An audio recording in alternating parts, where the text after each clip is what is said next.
हम सबके मन में ज्ञान इंद्रियां हैं, है ना।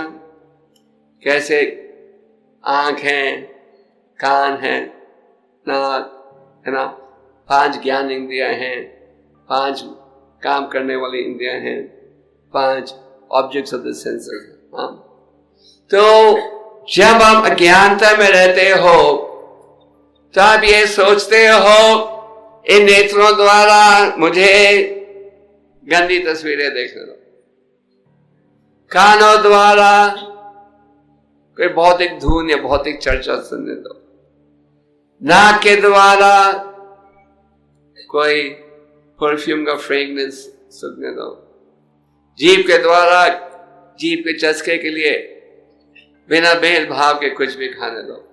तो अगर हम ये सोचें कि इंद्रियों का असली कर्तव्य क्या है, जैसे नारद मुनि जी नारद पुराण में कहते हैं क्या, ऋषिकेन सेवना सर्वोपाधि विनिर्मुक्तम सत्प्रवृत्ति निर्मला ऋषिकेन सेवना भक्तिर उच्यते।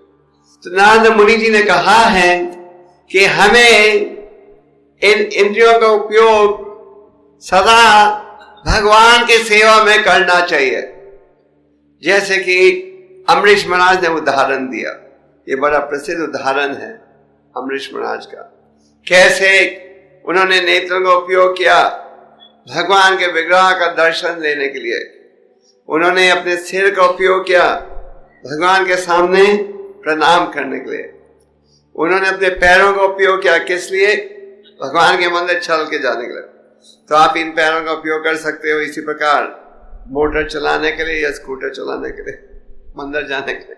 उन्होंने अपने हाथों का उपयोग किया भगवान के मंदिर को साफ करने के लिए। आप में से कितने भक्तों ने कभी भी भगवान के मंदिर को साफ किया है?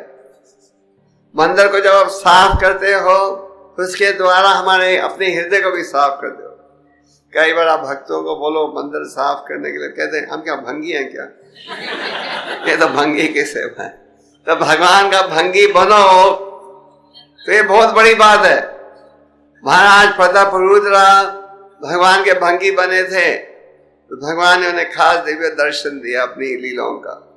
तो भगवान का भंगी बनना कोई छोटी काम नहीं, छोटा स्थान नहीं है, बहुत ऊंचा स्थान है।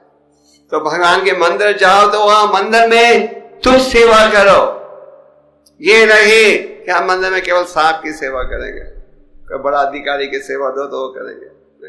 मंदिर में जाओ तुझ सेवा भी करो, मंदिर में लोगों को प्रसाद खिलाओ, साफ करो। तो यहाँ कहा जा रहा है कि हमें ये नहीं सोचना चाहिए कि हम हैं इन इंद्रियों के स्वामी, इसकी बजाय आपको ये सोचना चाहिए ये मन बुद्धि इंद्रियां इनका उपयोग होना चाहिए भगवान की सेवा में।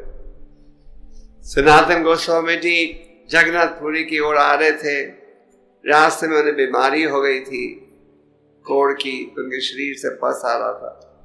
तो वो सोच रहे थे कि जगन्नाथपुरी में जगन्नाथ जी के रथ के पहिए के नीचे मैं आत्महत्या कर लूँ। कह रहे थे मेरा शरीर बेकार है, मैं महाप्रभु जी की सेवा नहीं कर रहा, मैं किसी की सेवा नहीं कर रहा, ये शरीर केवल कष्टों का कारण है। महाप्रभु जी तो परम भगवान है, वो समझ गए थे कि सनातन गोस्वामी का क्या भाव है। तो उन्होंने कहा ये शरीर तुम्हारा नहीं मेरा है, और मैंने इनका उपयोग करना है ये शरीर का किस लिए, धर्म की स्थापना के लिए। तो हम भक्तों के मन में ये भाव रहना चाहिए कि शरीर हमारा नहीं है, ये इंद्रियों के स्वामी हम नहीं हैं। तो कौन है? इंद्रियों के स्वामी हैं परम भगवान। जैसे कि शास्त्र में एक उदाहरण दिया जाता है जिसमें इस भौतिक संसार की तुलना की जाती है भयंकर सागर के साथ, और ये शरीर की तुलना की जाती है एक जहाज के साथ, और जहाज में कैप्टन होता है, कैप्टन की तुलना की गई है गुरु के साथ। और अगर जहाज चल रहा है और फेवरेबल विंड मतलब कि आंधी भी उसी तरफ जारी है, तो आपका जहाज जल्दी जाएगा। अगर जहाज उत्तर की ओर जा रहा है और आंधी उल्टी तरफ से आ रही है तो चाहे कितना भी बड़ा इंजन हो, अब ज्यादा तेज नहीं जा सकते, है कि नहीं। बड़े बड़े हवाई जहाज भी इसका मुकाबला नहीं कर पाते। तो शास्त्र में उदाहरण दिया जाता है कि गुरु और शास्त्र और साधु की जो शिक्षा है उसकी तुलना की गई है फेवरेबल विंड्स के साथ, जो फेवरेबल वायु हो। तो कहा गया है कि ध्येय का हमें लाभ उठाना चाहिए, क्या, भौतिक संसार के पार जाने के लिए। आप भागवतम के 10वें स्कंद में ये नलुकराव मणिग्रीवा की कथा पढ़ते हो। ये दो थे कुबेर के पुत्र और धनी व्यक्ति के पुत्र थे। आप आज के वातावरण में भी देखते हो, धनी खानदान के बच्चे बिगड़ जाते हैं कि नहीं, सच बात। होटलों में जाएंगे, 10 लाख रुपए एक शाम को खर्चेंगे। तो कुबेर के इन पुत्रों ने, जैसे आप जानते हो, नारद मुनि को आदर नहीं दिया, इतने नशे में थे, जिसके कारण नारद मुनि ने उन्हें एक श्राप दिया था, जिसके कारण 100 देवताओं के वर्षों के लिए उन्हें पेड़ का रूप उन्होंने प्राप्त किया नंद महाराज के आंगन में। पर साथ में ये वर भी दिया था नारद मुनि ने कि 100 सालों के बाद उन्हें भगवान का दर्शन प्राप्त होगा। तो 100 सालों के बाद भगवान ने 2 पेड़ों को नीचे गिराया, जिनसे ये 2 कुबेर के पुत्र निकले। जब वो निकले, उन्होंने आदर दिया भगवान को, कहा क्योंकि गुरु नारद मुनि जी की कृपा से ही आज उन्हें ये शुभ अवसर प्राप्त हो रहा है। शुभ अवसर क्या? भगवान का दर्शन।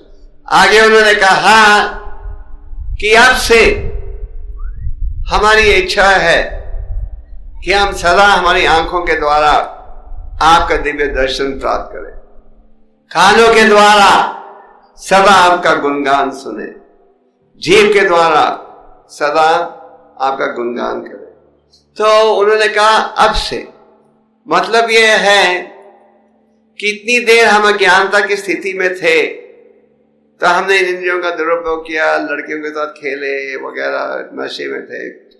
पर अब जो आपके प्रतिनिधि नारद मुनि जी की कृपा से जो हमें दिव्य ज्ञान प्राप्त हुआ है, इसके कारण अब आज से हम इन इंद्रियों का उपयोग करना चाहते हैं, किसमें? भगवान की सेवा में। तो यहाँ जब भगवान कह रहे हैं कि हमें इंद्रियों पर प्रोप्राइटरशिप या प्रभुत्व भावना छोड़नी चाहिए, तो इसका मतलब यह है कि हमें इन इंद्रियों का उपयोग करना चाहिए, क्या? सदा भगवान की सेवा में। और अगर आप इंद्रियों का उपयोग करोगे, हमारा सिद्धांत ये नहीं है कि आप इंद्रियों को बंद करो, हमारा सिद्धांत है कि इंद्रियों का उपयोग करो। जैसे भोजन खाना है, अगर हम आपको कहें ध्रुव महाराज की नकल करो, पहले महीने हर तीसरे दिन खाना, तो शायद आप इधर आओगे भी, है ना। तो हम कहते, भगवान कहते हैं खाना है तो क्या खाओ, पर कृष्ण प्रसाद। हम ये नहीं कहते कि धंधा करे तो धंधा छोड़ो, नौकरी करे तो नौकरी छोड़ो, गृहस्थ हो तो पत्नी बच्चों को छोड़ो, नहीं।